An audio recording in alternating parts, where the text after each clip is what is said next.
नमस्कार.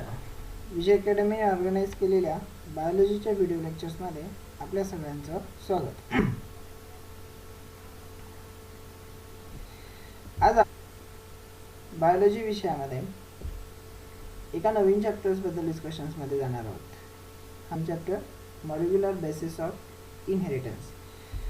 या चॅप्टर्समध्ये डिस्कशनला जाण्यापूर्वी आपण की जेनेटिक्स या ब्रांचमध्ये जेव्हा डिस्कशनला येऊ याच्यामध्ये भरपूर सारे माइलस्टोन्स आहेत. यामध्ये मग भरपूर साऱ्या माइलस्टोनमध्ये आपण आत्तापर्यंत डिस्कशनला घेतलेल्यामध्ये डिस्कशन घेतलं 1908 ते 1911 पर्यंतच्या सायन्सचा. येस ऑफकोर्स याच्यामध्ये पहिला सायंटिस्ट तुमचा जो जॉर्ज मॅन्डेल, त्यांनी हेरिडिटीचे इंट्रोडक्शन, ज्याच्यामध्ये त्यांनी मोनोहायब्रिड क्रॉस आणि डायहायब्रिड क्रॉस यांचे रेशोज सांगितले. यानंतर तुमच्याकडे थॉमस मॉर, सुडन अँड बावरी यांनी क्रोमोझोमल थेअरी ऑफ इनहेरिटन्स डिस्कशनमध्ये सांगितली. त्यानंतरच्या डिस्कशन्समध्ये जेव्हा याल त्यानंतरच्या डिस्कशनमध्ये टी.एच. मॉर्गन यांनी वर्क ऑन फ्रूट फ्लायज सांगितला.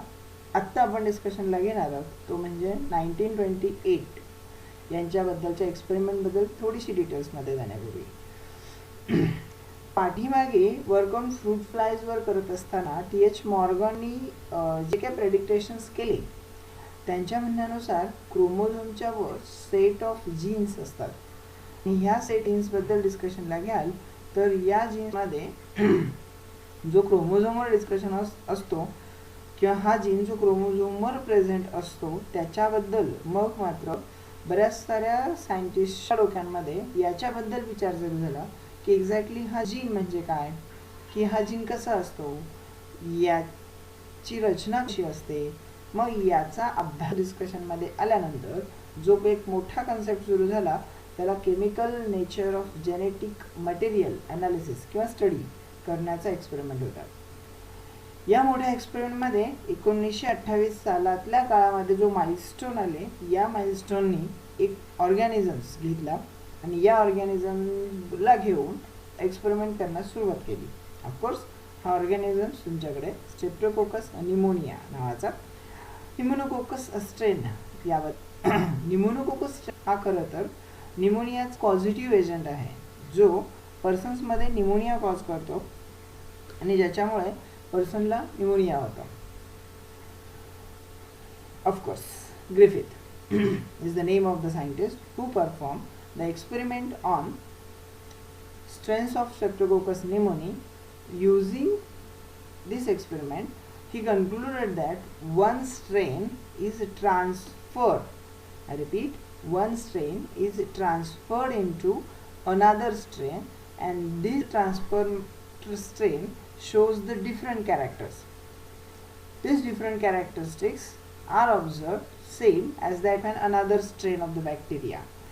As you are concerned, the pneumococcal strain, go across with the details experiment one by one. The experiment is commonly known as an Griffith experiment. What he do in his experiment, he selected one type of a strain of pneumococcus bacteria. That pneumococcus strain is known as a smooth strain or commonly known as an yes strain.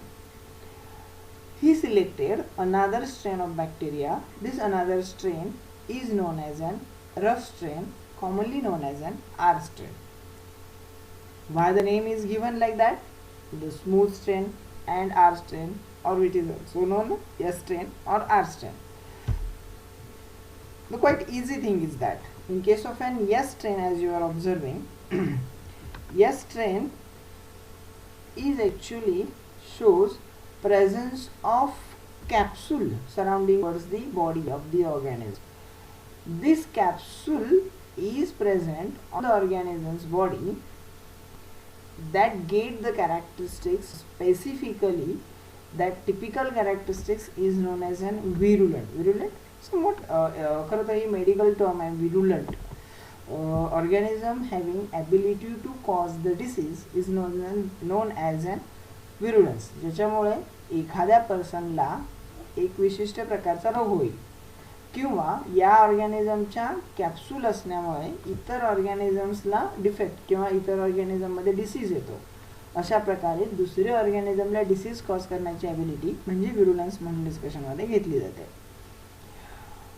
मग R strain कसे असेल तर exactly या R स्ट्रेनच्या बाहेरच्या बाजूला अशा प्रकारचं capsule नसतं.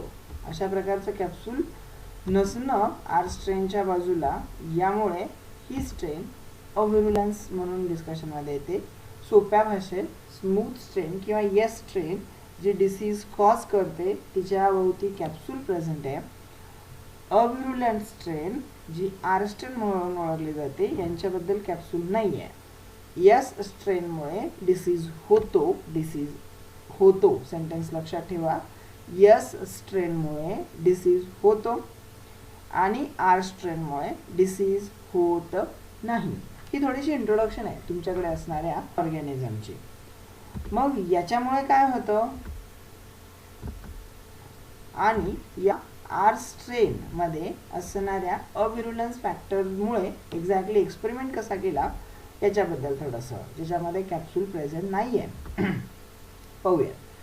ग्रिफिथनी जो एक्सपेरिमेंट केला याला आपण कॉमन मगाशीच म्हटलं ग्रिफिथ एक्सपेरिमेंट म्हणून डिस्कशनमध्ये घेतलं जातं. हा जो ग्रिफिथ एक्सपेरिमेंट म्हणून डिस्कशनला घ्याल, याने घेतलेल्या एक्सपेरिमेंटमध्ये पहिली स्ट्रेन तुमच्याकडे असणारी स्मूथ स्ट्रेन. ही जी स्मूथ स्ट्रेन आहे याने काय घेतली, ही व्हिरुलंट आहे कारण ही डिसीज कॉज करते. ही स्ट्रेन सिलेक्ट केली, याचं सस्पेन्शन बनवलं आणि हे सस्पेन्शन एका रॅटच्या शरीरामध्ये इंजेक्ट केलं. परिणामी असं की हा डिसीज कॉझिंग एजंट आहे, त्यामुळे हा रॅट किल होतो किंवा हा रॅट डेड होतो. First stage of the experiment. Next दुसऱ्या स्टेजमध्ये बघाल तर दुसऱ्या स्टेजबद्दल त्यांनी काय केलं, इथे आता रफ स्ट्रेन सिलेक्ट केली. ही जी रफ स्ट्रेन आहे या रफ स्ट्रेनमध्ये अव्हिरुलंट स्ट्रेन आहे कारण हा डिसीज कॉज करत नाही. याने हे रॅटला इंजेक्ट केलं. ऑफकोर्स हा रॅट मरणार नाही, हा जिवंत राहील. एक्सपेरिमेंट 2 स्टेज बघा, लक्षात रिपीट. फर्स्ट स्टेजमध्ये यस स्ट्रेन व्हिरुलन्स कॉज करणारा ऑर्गॅनिझम्स रॅटला दिल्यानंतर रॅट मेला. आर स्ट्रेन ही अव्हिरुलंट स्ट्रेन आहे ज्याच्यामध्ये रॅटला इंजेक्शन दिल्यानंतर रॅट मेलेला नाही. मग पुढे काय,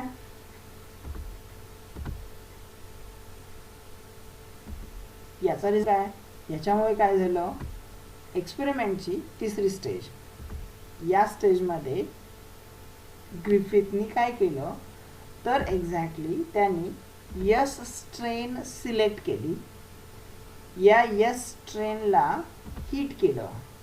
हीटिंग एवढ्या मोठ्या टेम्परेचरला किंवा एवढ्या हाय टेम्परेचरला दिलं जातं जेणेकरून हा एक ऑर्गॅनिझम किल होईल किंवा हा मरून जाईल.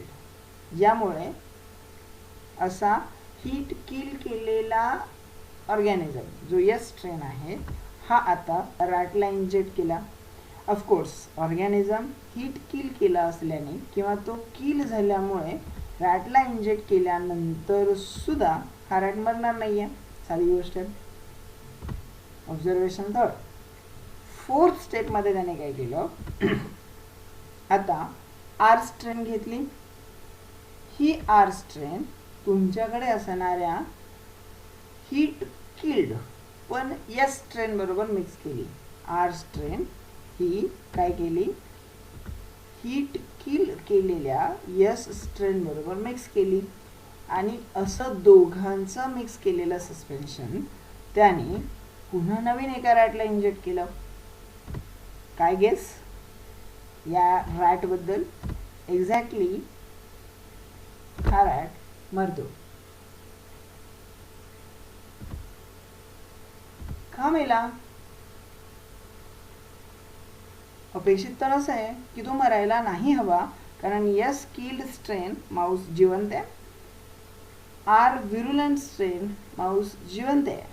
बट या दोघांचं सस्पेन्शन घेतल्यानंतर मग मात्र हा रॅट मेला.